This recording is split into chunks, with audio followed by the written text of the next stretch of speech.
대략 한 30% 정도는 되는 것 같아요. 누적으로 한 30% 정도? 그럼 대표님은 코로나 폭락작 때는 좀 어떻게 하셨어요? 아무것도 하지 않았습니다. 시장보다 당연히 더 잘해야지. 그렇죠. 이런 마음으로 시장보다 훨씬 더 높은 수익률을 추구를 하는데 그게 그렇게 만만치 않다는 거예요. 오늘 주제는 바로 포트폴리오 투자 편입니다. 자, 그러면 그 카카오를 제외하고, 사실 카카오는 주식 투자의 개념으로 보기보다는 회사를 팔아서 가졌던 주식을 그냥 계속 가지고 계셨던 거고. 그렇죠. 그 이후에 주식 투자를 했던 좀 기간은 몇 년 정도 될까요? 그 이후에 이제 본격적으로 한 게 한 4년 정도 되는 것 같아요. 4년, 2016년? 네, 뭐 한 16년, 뭐 부터. 14년, 15년쯤부터 이제 제가 돈이 생겼거든요. 네. 처음에는 이거를 금융기관, 이제 뭐 PB라고 하죠. 아, 예. 그래서 고액자산가들을 대상으로 하는 그런 분들한테 돈을 맡겨보기도 하고, 네. 나머지는 제가 개인적인 돈으로도 이제 투자도 해보고, 네. 그래서 한 4, 5년 정도 된 것 같아요. 어. 근데 이제 제가 완전히 전업으로 했다라고 생각하는 기간은 한 3년 정도 되는 것 같습니다. 수익률이 뭐 투자한 것들마다 조금씩 다르긴 한데 네. 대략 한 30% 정도는 되는 것 같아요. 누적으로 한 30% 정도?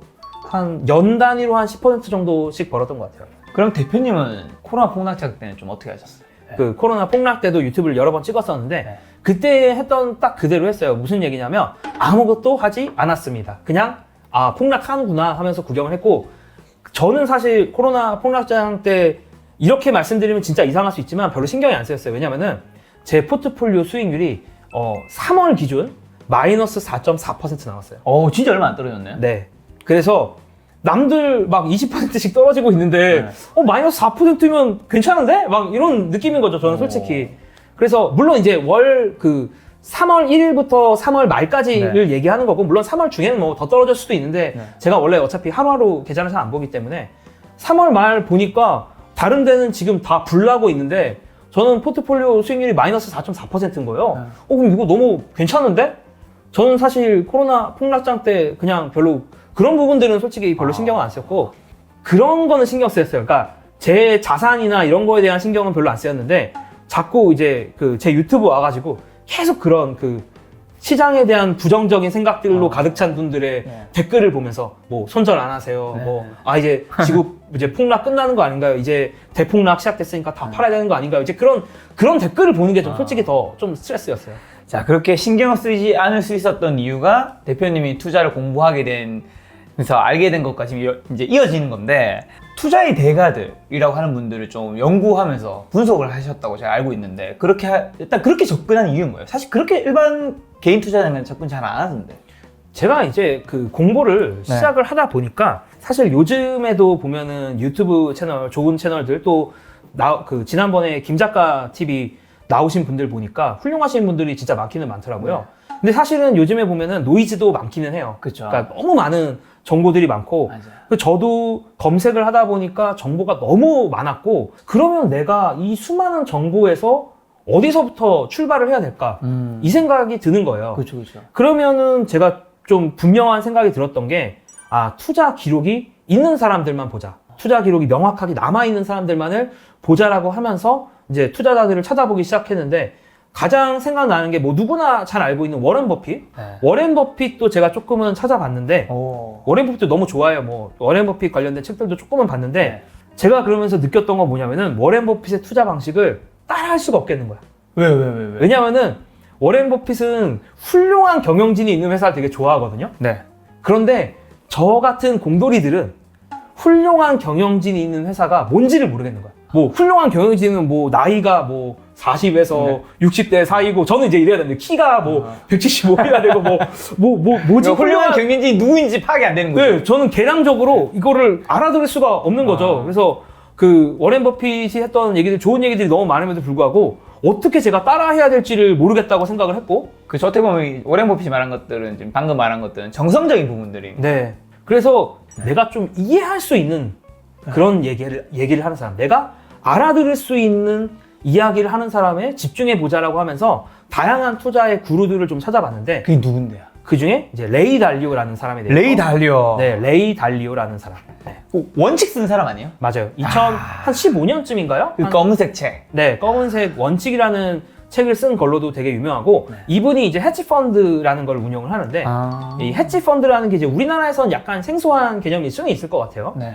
아주 초고액 기관들의 돈을 받아가지고 네. 운영을 하는 건데 이분이 이제 그 운용 자금 규모가 네. 세계 1위예요. 헤지펀드 중에서. 얼마인데요? 한화 150조 원 정도, 뭐 200조 원 그 사이 왔다 갔다를 이제 운용하시는. 야, 이게 여러분 얼마인지 이게 측정이 어느 정도 큰 금액이 측정 안 될 것 같아서 제가 말씀드리면 우리나라 한 해 예산이 300에서 400조 정도야. 네.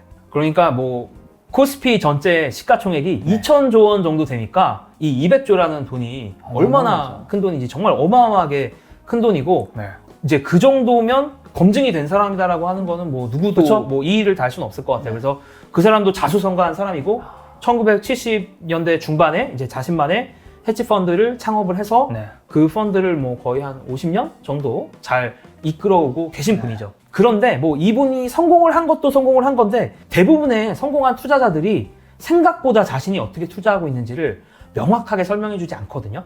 설명해 주지 않는데 이분은 상당히 명확하게 설명을 해주고 있어서 제가 좀 뒷조사를 좀 좋아하는데 이제 요즘 이제 컴퓨터만 잘하면 뒷조사 요즘 가능하잖아요. 그래서 뒷조사를 하는 맛이 좀 나더라고. 자료가 생각보다 많아요. 공식적으로 이제 홈페이지에 올라오는 자료들이 있는데 홈페이지. 그것보다 사실 더 알짜 자료였던 거는 이 회사가 공무원 연금 펀드나 아니면 뭐 소방서 펀드 이제 그런 소방서도 연금 펀드 같은 게 있거든요. 미국 소방서들은. 그럼 그런 데 가서 영업을 하는 거예요. 그래서 거기에서 영업했을 때 나온 그 영업용 자료가 있어요. 이 영업용 자료가 진짜 좀 알짜긴 알짜입니다. 그런 걸 또 다 네, 다 찾았죠. 그래서 원래는 이제 컨피덴셜이긴 한데 어쨌든 컨피덴셜이라고 써있긴 한데 어떻게 찾다 보니까 제가 우연히 찾게 돼가지고 그런 외부에 나와서 영업하는 자료들에 자신들이 어떻게 투자하고 있는지를 상세히 설명했어요. 그래서 그걸 보면서 제가 공부를 되게 많이 했고 그 레이 달리오를 통해서 시작을 하니까 알고 보니까 레이 달리오랑 비슷하게 투자하고 있는 외국의 투자자들이 생각보다 많더라고요. 그래서 다른 회사들이 또 내는 자료들을 또 보면서 더 이렇게 줍줍했던 거죠. 그 자료들을. 그런 논문들 위주로 그런 회사들에서 냈던 리포트들 위주로 좀 공부하면서 투자를 했었어요. 야, 그렇게 말씀하신 세계 최대 헤지 펀드 브릿지 워터의 네. 레이 달리오 투자법은 뭔데요? 네, 그게 이제 이거를 얘기를 하려면 네. 일단은 알파와 베타에 대해서 조금 설명을 저희가 하는 게 알파, 좋을 것 베타? 같습니다. 알파, 베타 조금 생소한 단어일 수도 있을 것 같아요. 인공지능 용어 같기도 하고. 그렇기도 하죠. 알파, 베타, 감마 뭐 이런 게 있어야 될 것 같기도 한데 네. 알파라는 게 뭐냐면 네. 이거는 그냥 금융에서 쓰는 단어예요. 네. 시장 초과 수익을 말해요. 베타라는 건 뭐냐면 시장 수익을 말합니다. 다시 또 각각을 좀 더 디테일하게 설명할 필요가 있는데 네. 일단은 베타를 설명하는 게 좀 더 쉽기 때문에 네. 시장 수익이 한번 뭔지부터 이야기를 해볼게요. 네. 그럼 미국 주식의 올해 시장 수익률이 대충 몇 %인지 아세요? 올해 시장 수익률? 미국 주식의 뭐 S&P 500이라고 해서 네. 미국의 대표적인 네. 그 대형주들이 있는 걸 갖고 이제 시장 수익률을 우리가 계산해 볼 수가 있는데 뭐 한 5에서 10% 사이거든요. 올해 미국 주식을 넣어놨으면 이제 보통 갖고 있는 수익이 5에서 10%다 이렇게 얘기를 하는데 기간이 어디서 어디 정도입니까? 그러니까 2020년 1월 1일부터 9월까지. 9월까지. 네, 9월. 그거밖에 안 돼요?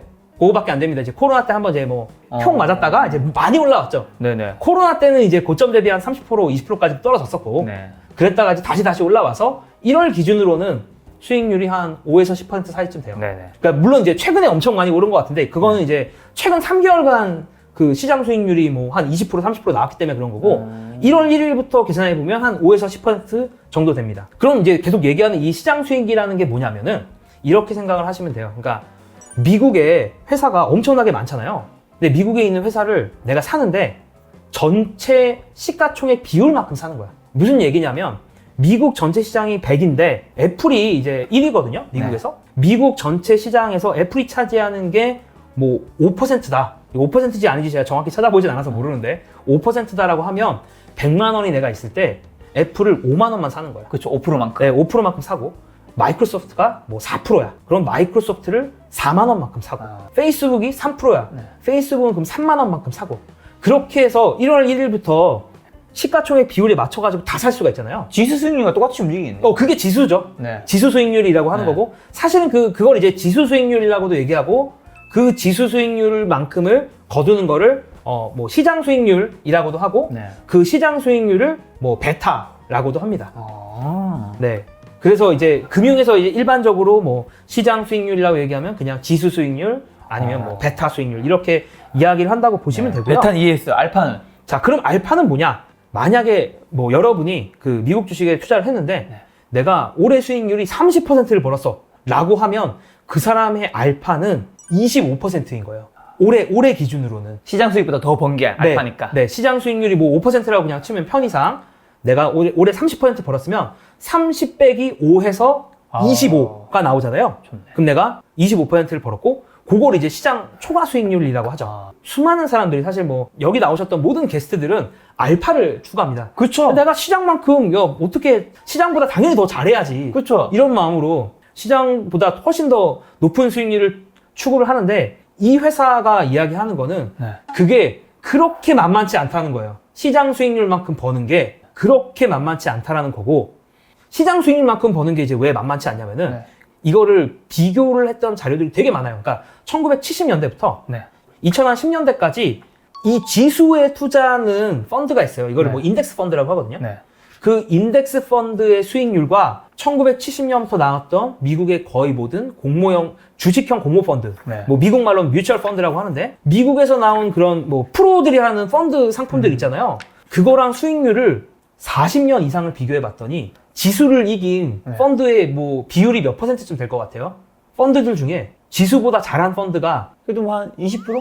20%는 있을 것 같은데 네. 0.6%. 아. 1970년부터 2016년까지였던 것 같은데 네. 뭐 아마 2020년까지도 크게 다르진 않을 거예요. 네. 그러니까 40년 이상 지수를 이겼던 펀드는 300여 개 중에 단 2개밖에 없었어요. 그러니까 그만큼 지수를 이기는 게 우리가 얼핏 들으면 되게 쉬운 것 같지만 통계적으로 역사적으로 봤을 때는 지수를 오랫동안 이겨왔던 곳이 한 군데도 없고 그 중에 하나가 마젤란 펀드예요. 사실 지수보다 더 잘했던 펀드. 아마 투자를 조금 좋아하시는 분들은 마젤란 펀드는 들어보셨을 수도 있는데 들어봤어요. 피터 린치라는 이제 분이 이제 운영을 하면서 정말 유명했죠. 그 수익률이 결국 몇천 %로 끝났던 걸로 기억하는데 26년간인가? 네. 16년간 연평균 뭐 한 29%로 끝났는데 이게 문제가 뭐냐면 마젤란 펀드에 투자한 사람들도 수익을 별로 못 거뒀어요.